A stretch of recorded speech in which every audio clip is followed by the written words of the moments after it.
നമസ്തേ. Arrest ചെയ്തു. 24 മണിക്കൂറിനകം ജാമ്യം. നോട്ടീസ് പോലും നൽകിയില്ലെന്ന് കോടതി. അസാധാരണ സാഹചര്യമില്ലെന്നും കസ്റ്റഡി ആവശ്യമില്ലെന്നും നിരീക്ഷണം. ടി.ജി. മോഹൻദാസിന്റെ അറസ്റ്റിൽ ഇപ്പോൾ ഉയരുന്നത് പോലീസിന്റെ നടപടിയെക്കുറിച്ചുള്ള ഗുരുതര ചോദ്യങ്ങൾ. ജന്തർ മന്ദർ വിദ്യാർത്ഥി സമരവുമായി ബന്ധപ്പെട്ട പരാമർശത്തിന്റെ പേരിൽ ടി.ജി. മോഹൻദാസിനെ അറസ്റ്റ് ചെയ്ത സംഭവം തുടക്കം മുതൽ തന്നെ രാഷ്ട്രീയ വിവാദമായിരുന്നു. എന്നാൽ ഇപ്പോൾ കോടതി ഉത്തരവിലെ നിരീക്ഷണങ്ങളാണ് കേസിന് പുതിയ വഴിത്തിരിവ് നൽകുന്നത്. BNSS 35(3) പ്രകാരമുള്ള നോട്ടീസ് നൽകാതിരുന്നത് എന്തുകൊണ്ട്? അറസ്റ്റ് ചെയ്യേണ്ട അടിയന്തര സാഹചര്യം യഥാർത്ഥത്തിൽ ഉണ്ടായിരുന്നോ? ഡിജിറ്റൽ ഉപകരണങ്ങൾ പിടിച്ചെടുത്തിട്ടും കസ്റ്റഡി എന്തിന്? ഈ ചോദ്യങ്ങളാണ് ഇപ്പോൾ പ്രധാനമായും ഉയരുന്നത്. ജന്തർ മന്ദർ വിദ്യാർത്ഥി സമരവുമായി ബന്ധപ്പെട്ട പരാമർശത്തിന്റെ പേരിൽ ടി.ജി. മോഹൻദാസിനെ അറസ്റ്റ് ചെയ്ത സംഭവത്തിൽ പോലീസിനെതിരെ രൂക്ഷ വിമർശനമാണ് കോടതിയിൽ നിന്ന് ഉയർന്നിരിക്കുന്നത്.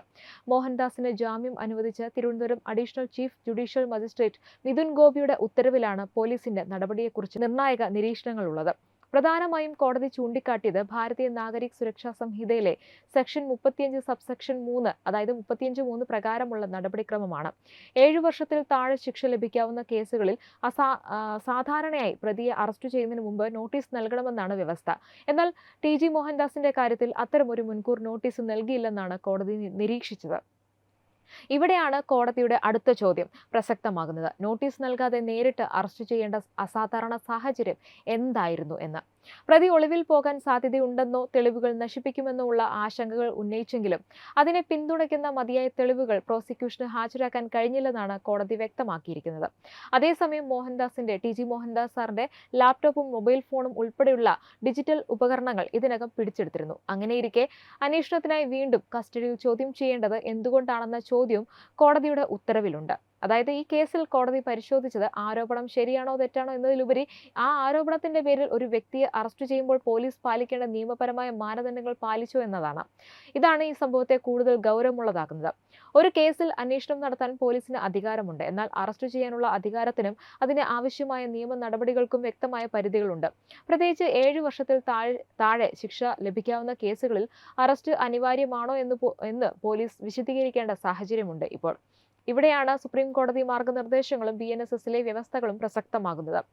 അതിനാൽ ഇപ്പോൾ രാഷ്ട്രീയ ആരോപണങ്ങൾക്കപ്പുറം ഉയരുന്ന യഥാർത്ഥ ചോദ്യം ഇതാണ്: ടി.ജി. മോഹൻദാസ് സാറിനെ എതിരെ കേസെടുക്കാനുള്ള കാരണങ്ങൾ എന്തായിരുന്നു എന്നത് മാത്രമല്ല, അറസ്റ്റ് ചെയ്യേണ്ട സാഹചര്യം നിയമപരമായി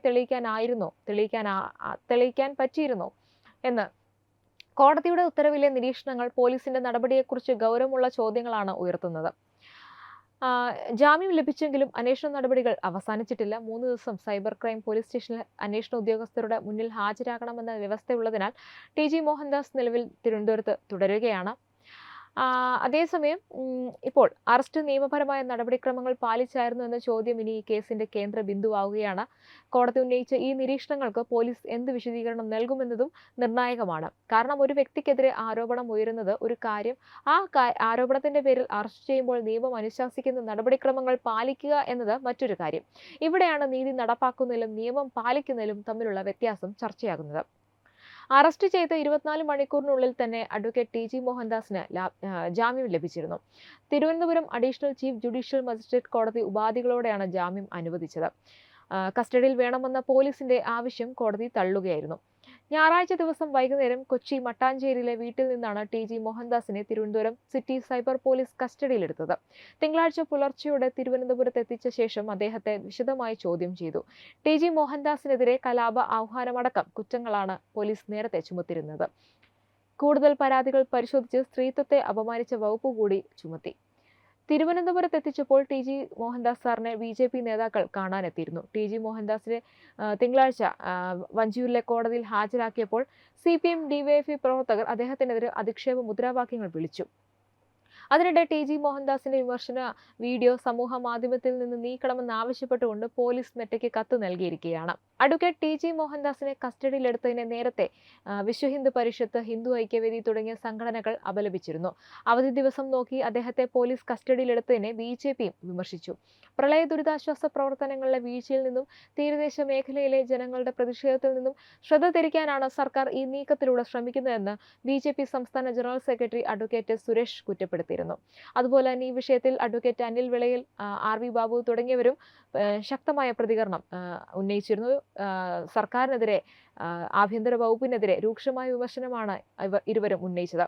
മാത്രമല്ല മതമൗലികവാദികളുടെ കയ്യടിക്ക് വേണ്ടിയാണ് രമേശ് ചെന്നിത്തലയുടെ ശ്രമമെന്നും മൂവരും കുറ്റപ്പെടുത്തി. അതേസമയം ദില്ലിയിൽ സമരം ചെയ്ത വിദ്യാർത്ഥിനികളെ ബലാത്സംഗം ചെയ്യണമെന്നും ബലാത്സംഗത്തിന് കൊട്ടേഷൻ കൊടുക്കണമെന്നും ടി.ജി. മോഹൻദാസ് പറഞ്ഞതായ ഭാഗ്യലക്ഷ്മിയുടെ പ്രസ്താവന നുണയെന്ന് വിലയിരുത്തൽ. ഭാഗ്യലക്ഷ്മി ആരാണെന്നറിയല്ലോ, ഡബ്ബിംഗ് ആർട്ടിസ്റ്റ്. അവരുടെ സാമൂഹ്യ നിരീക്ഷകനും എഴുത്തുകാരനുമായ ടി.ജി. മോഹൻദാസ് പ്രധാനമന്ത്രി നരേന്ദ്രമോദിയുടെയും ആഭ്യന്തരമന്ത്രി അമിത്ഷായുടെയും സ്ഥാനത്ത് താനായിരുന്നെങ്കിൽ ദില്ലിയിലെ ജന്തർ മന്ദറിൽ പ്രതിഷേധം നടത്തിയവർക്കെതിരെ IPCയുടെ സെക്ഷൻ 144 പ്രകാരം ബലപ്രയോഗം നടത്തുമായിരുന്നു എന്ന പ്രസ്താവനയാണ് നടത്തിയത്. അല്ലാതെ ഒരിക്കലും പെൺകുട്ടികളെ ബലാത്സംഗം ചെയ്യണമെന്നോ ബലാത്സംഗത്തിന് കൊട്ടേഷൻ കൊടുക്കണമെന്നോ പറഞ്ഞിട്ടില്ല.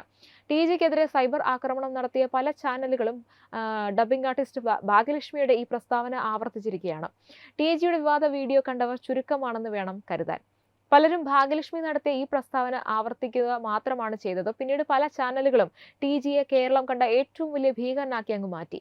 ജാമ്യമില്ലാ വകുപ്പ് പ്രകാരമാണ് ടി.ജിയുടെ അറസ്റ്റ് എന്നുവരെ പല ചാനലുകളും കൊട്ടിഘോഷിച്ചിരുന്നു. SDPIയുടെ പരാതിയിലാണ് ആഭ്യന്തരമന്ത്രി രമേശ് ചെന്നിത്തല ന്യൂനപക്ഷ പ്രീണനത്തിന്റെ ഭാഗമായി ടി.ജിയെ അറസ്റ്റ് ചെയ്തത്. ടി.ജി. മോഹൻദാസിനെതിരെ പോലീസ് ചുമത്തിയ വകുപ്പുകളെല്ലാം 3 വർഷത്തെ ശിക്ഷ നൽകാവുന്ന കുറ്റകൃത്യങ്ങൾ മാത്രമാണ്. 3 വർഷത്തിൽ താഴെയുള്ള തടവ് കുറ്റകൃത്യങ്ങൾക്ക് അറസ്റ്റ് ആവശ്യമില്ലെന്ന് സുപ്രീം കോടതി പറഞ്ഞിട്ടുണ്ട്. എന്നാൽ ടി.ജിക്ക് ജാമ്യം കിട്ടിയപ്പോൾ ഈ പറഞ്ഞ ആഭ്യന്തര വകുപ്പും പോലീസും ഇടതു സംഘടനകളും ജിഹാദികൾ ടീമും ഒക്കെ ലഭ്യരായി പോയി എന്ന് തന്നെ വേണം പറയാൻ. ഭരണകക്ഷിയെ തൃപ്തിപ്പെടുത്താനുള്ള രാഷ്ട്രീയ നാടകം മാത്രമായിരുന്നു ആ അറസ്റ്റ്. അപ്പോൾ ടി.ജിയുടെ അറസ്റ്റ് നിയമവിരുദ്ധമായിരുന്നു എന്ന രീതിയിലുള്ള ചില നിരീക്ഷണങ്ങളും ചില മുതിർന്ന അഭിഭാഷകർ നടത്തിയിരുന്നു. ലീഗ് ഭരിക്കും നാട്ടിൽ ലീഗ് പറയുന്നതാണല്ലോ നിയമം. ടി.ജി. മോഹൻദാസ് സാർ ഇന്നലെ അന്വേഷണ ഉദ്യോഗസ്ഥർക്ക് മുന്നിൽ ഹാജരായിരുന്നു. തിങ്കളാഴ്ച ജാമ്യം ലഭിച്ചെങ്കിലും ജാമ്യവ്യവസ്ഥ പ്രകാരമാണ് ഹാജരാകുന്നത്. തുടർച്ചയായ 3 ദിവസം ഹാജരാകണമെന്നാണ് ജാമ്യവ്യവസ്ഥ. അതുപോലെ തന്നെ 10 മണിക്ക് അന്വേഷണ ഉദ്യോഗസ്ഥർക്ക് മുന്നിൽ ഹാജരാകണമെന്നുമുണ്ട്. ഇതുകൂടാതെ എല്ലാ തിങ്കളാഴ്ചകളിലും അന്വേഷണ ഉദ്യോഗസ്ഥർക്ക് മുന്നിൽ ഹാജരാകേണ്ടതുണ്ട്. ഉപാധികളോടെയാണ് ടി.ജി. മോഹൻദാസ് സാറിന് തിരുവനന്തപുരം ACJM കോടതി ജാമ്യം നൽകിയത്. അപ്പോൾ ടി.ജി. മോഹൻദാസ് സാറിന്റെ അറസ്റ്റ് ഇപ്പോൾ ഒരു രാഷ്ട്രീയവാദം എന്നതിലുപരി നിയമ നടപടികളുടെ കൃത്യതയെക്കുറിച്ചുള്ള ചർച്ചയായി മാറുകയാണ്. ഒരു വ്യക്തിക്കെതിരെ പരാതി ഉയർന്നാൽ അന്വേഷണം നടത്താൻ പോലീസിന് അധികാരമുണ്ട്. എന്നാൽ അന്വേഷണവും അറസ്റ്റും ഒരുപോലെയല്ല. അറസ്റ്റ് അനിവാര്യമാണെങ്കിൽ അതിന് നിയമം നിഷ്കർഷിക്കുന്ന കാരണങ്ങളും നടപടിക്രമങ്ങളും പാലിക്കേണ്ടതുണ്ട്. അതാണ് കോടതി ഉത്തരവിലെ നിരീക്ഷണങ്ങൾ വീണ്ടും ഓർമ്മിപ്പിക്കുന്നത്. ടി.ജി. മോഹൻദാസ് സാറിനെതിരായ ആരോപണങ്ങളുടെ നിയമപരമായ അന്തിമ തീർപ്പ് കോടതി നടപടികളിലൂടെയാണ് ഉണ്ടാകേണ്ടത്. സോഷ്യൽ മീഡിയയിലെ ആരോപണങ്ങളോ രാഷ്ട്രീയ ആരോപണങ്ങളോ മാത്രം അടിസ്ഥാനമാക്കി ഒരാളെ കുറ്റക്കാരനായി പ്രഖ്യാപിക്കാനും കഴിയില്ല. അതുപോലെ കോടതിയുടെ നിരീക്ഷണങ്ങളെ അവഗണിക്കാനും കഴിയില്ല. ഇപ്പോൾ പ്രധാന ചോദ്യം ഇതാണ്: ടി.ജി. മോഹൻദാസ് സാറിന്റെ അറസ്റ്റിൽ നിയമാനുസൃതമായ എല്ലാ നടപടിക്രമങ്ങളും പോലീസ് പാലിച്ചിരുന്നു? കോടതി ഉയർത്തിയ ചോദ്യങ്ങൾക്ക് പോലീസിന്റെ മറുപടി എന്തായിരിക്കും? കോടതിയുടെ ഈ നിരീക്ഷണത്തെക്കുറിച്ച് നിങ്ങളുടെ അഭിപ്രായം എന്താണ്? അറസ്റ്റ് ആവശ്യമായിരുന്നോ അതോ നോട്ടീസ് നൽകി അന്വേഷണം നടത്താമായിരുന്നോ? നിങ്ങളുടെ അഭിപ്രായങ്ങൾ കമന്റിലൂടെ അറിയിക്കുക. ഇത്തരം നിയമ രാഷ്ട്രീയ വിഷയങ്ങളെ കൃത്യമായ അപ്ഡേറ്റുകൾക്കായിട്ട് നമ്മുടെ ഈ വീഡിയോ ലൈക്ക് ചെയ്യാനും ഷെയർ ചെയ്യാനും ഒപ്പം തന്നെ നമ്മുടെ ചാനൽ സബ്സ്ക്രൈബ് ചെയ്ത് ബെല്ലൈക്കൺ അമർത്താനും മറക്കരുത്. Web desk Tatwamayi news.